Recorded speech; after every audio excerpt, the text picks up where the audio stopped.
Dor de cabeça, espirros, garganta seca e complicações para respirar. Se você está sentindo um desses sintomas, você está entre a parcela da população que tem alergia. E neste período de chuvas escassas, os casos de alergia aumentam bastante. Esse assunto ele é importante porque ele vai pegar uma grande parte da população, né? Atualmente a gente tem números aí que chega a quase 1/3 da população com sintomas alérgicos. E ao contrário do que se pensava antes, isso não vai acontecer só em cidades poluídas, né? Vai acontecer em outras regiões do Brasil, como os últimos estudos têm mostrado. A rinite é a doença mais comum nesta época do ano e que está ligada às alergias. Segundo o médico, o inverno é a época ideal para o aparecimento das alergias respiratórias. As queimadas não deixam de ser um elemento de poluição para o ambiente, então vai ser uma poluição ambiental, né?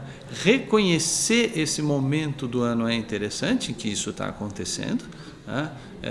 Para tomar algumas medidas básicas. Normalmente, os sintomas da crise alérgica se confundem com outras doenças comuns dessa época do ano, como a gripe e os resfriados. A febre é um dos itens que facilita a diferenciação.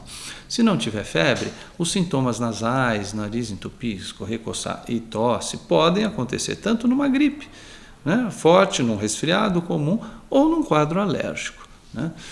Mais frequentemente, no quadro de infecção, você também tem dor no corpo, né? E às vezes não tem aquela febre evidente, mas tem alterações de temperatura, mal-estar, às vezes a pessoa se sente um pouco quente, um pouco sem energia, né? No caso da crise alérgica pura, né, a secreção é clara, né, hialina, né, aquela coriza clara, né, coceira, espirros, e responde bem ao antialérgico. Quando o médico dá essa orientação de fazer uso do antialérgico, rapidamente os sintomas começam a melhorar. Para não ser vítima do tempo seco, é preciso alguns cuidados com o corpo, como lavar as mãos com frequência, tomar bastante água, aplicar soro fisiológico no nariz e nos olhos para evitar ressecamento.